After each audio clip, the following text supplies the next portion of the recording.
I have launched my book in Guwahati, the land of freedom fighter of Assam. Madam Jayashree Mahanto ji, Shiladitya ji, Shiladitya Dev ji, Manoj Banerjee, Suranjan Dasgupta, Mohananda ji, they are present in as a guest of this my function. तो जो मेरा किताब का जो main मुद्दा है वो मुद्दा है सुभाष चंद्र बोस का अंतिम परिणति क्या हुआ। तो क्योंकि आपका मालूम होना चाहिए कि सुभाष चंद्र बोस का 1945 18 अगस्त का बाद उनका और कोई नहीं मिला, उनका खोज नहीं मिला। सबसे जब बड़ा बात है कि सुभाष चंद्र बोस का जो र्यूमर है जो उनका प्लेन क्रैश में डेथ हो गया, ये टोटली फॉल्स। मेरा किताब में मैं ऑल ओवर वर्ल्ड से रिसर्च करके और डॉक्यूमेंट्स कलेक्ट करके ये इस्टेब्लिश कर दिया कि Subhash Chandra Bose after 1945 Soviet Russia में थे एंड सोवियत रशिया में उनका स्टालिन का शेल्टर में थे। उनका लास्ट परिणति जो कुछ हुआ सब सोवियत रशिया में ही है हुआ। तो सबसे बड़ा जो बात है, आज आज़ादी का अमृत उत्सव का टाइम में जो हम लोग सेलिब्रेट कर रहे हैं आज़ादी का 75 ईयर्स, तो लेकिन हम लोग का सबसे बड़ा जो ग्रेट फ्रीडम फाइटर है उनका जो 41 फाइल जो अभी तक क्लासिफाइड है उसको डिक्लासिफिकेशन करना चाहिए। दूसरा चीज़ है जो वॉर मेमोरियल सेटअप करना चाहिए इंडिया गेट का पास। हाँ, प्रेजेंट गवर्नमेंट का तरफ से नेताजी सुभाष चंद्र बोस का स्टैचू एस्टेब्लिश हुआ। बहुत फ्रीडम फाइटर है जो आज़ादी फौज में थे, असम का, मणिपुर का, नागालैंड का, अरुणाचल का। तो इनका शहीद का जो सुप्रीम सैक्रिफाइस जो किया आज़ादी का लड़ाई में, उनका एक मेमोरियल होना चाहिए, असम में भी होना चाहिए। तो मेरा एक रिक्वेस्ट है गवर्नमेंट ऑफ इंडिया का पास और गवर्नमेंट ऑफ असम का पास, और सुभाष चंद्र बोस का जो जन्मदिन है 23 जनवरी, इसको नेशनल हॉलीडे होना चाहिए।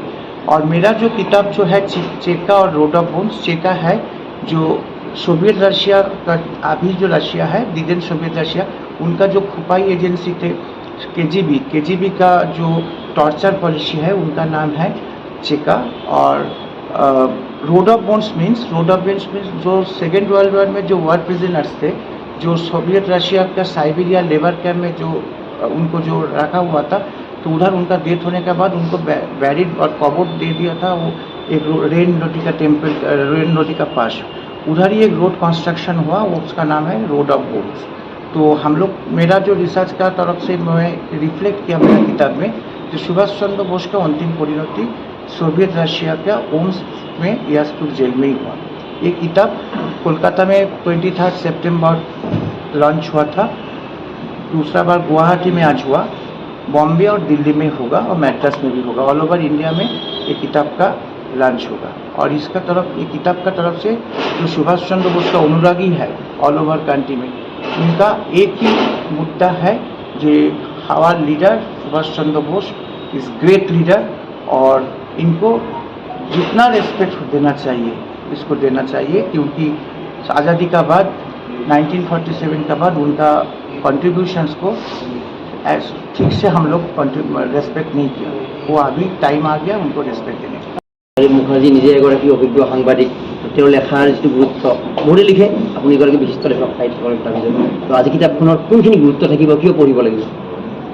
কিতাপখন পঢ়িব লাগিব এইকাৰণেই যে ভাৰতীয় জাতিৰ অন্তৰখন, কলিজাৰ অভ্যন্তৰত কি আছে, এই কথাখিনি জানিবৰ কাৰণে যে লাবডুব শব্দটো যে হয় হাৰ্টত, সেইটোত আৰু কিবা কিবি আছে, এই ভিতৰৰ কথাখিনি জানিবৰ কাৰণে এই কিতাপখন পঢ়িব লাগিব। আন্তৰিকতাৰে অতি কষ্ট কৰি তেওঁ এই কিতাপখন ৰচনা কৰাৰ কাৰণটো হ'ল যে নেক্সট জেনেৰেশ্যনক, আজিৰ জেনেৰেশ্যনক সচেতন কৰা যে কোনোবা এজন আছিল আমাৰ লিডাৰ যিয়ে ভাৰতীয় জাতিৰ কাৰণে পৰাধীনতাৰ শিকলিৰ বান্ধোনৰ পৰা তেওঁলোকক উলিয়াই আনিবৰ কাৰণে অশেষ পৰিশ্ৰম কৰি মৃত্যুবৰণ কৰিব লগা হৈছিল। সেইকাৰণে কিতাপখন পঢ়িব লাগিব। ভাষণত এটা গুৰুত্বপূৰ্ণ কথা, এইটো এনেকুৱা বহু কথা আছে। নেতাজীৰ বিষয়টো এটা খুব ইম্পৰ্টেণ্ট বিষয় সমগ্ৰ ভাৰতীয় মানুহৰ কাৰণে আৰু ভাৰতবৰ্ষৰ বাহিৰত থকা প্ৰবাসী ভাৰতীয়সকলৰ কাৰণে। কিন্তু এই বিষয়ত খুব তথ্যভিত্তিক অনুসন্ধান যে কি কাৰণত কেনেধৰণে মৃত্যু হ'ল তেখেতৰ, সেই নেতাজী সুভাষ বলছি কিতাপখনত আমি যে ধৰণে পাইছিলোঁ, তাৰ পিছত আৰু আমি দীঘলীয়া সময়ত কিন্তু এনেকুৱা ধৰণৰ চৰ্চা কৰা বা এনেকুৱা নিজৰ মনত প্ৰশ্ন জাগৃত কৰা কিতাপ পোৱা নাই। এই ধৰণে জাৰ্নেলিষ্ট বন্ধুসকলে যদি চেষ্টা কৰে তেতিয়াহ'লে মই অকল আপোনালোকক উদ্দেশ্য কৰি কোৱা নাই, সমগ্ৰ মানুহকে উদ্দেশ্য কৰি কৈছোঁ।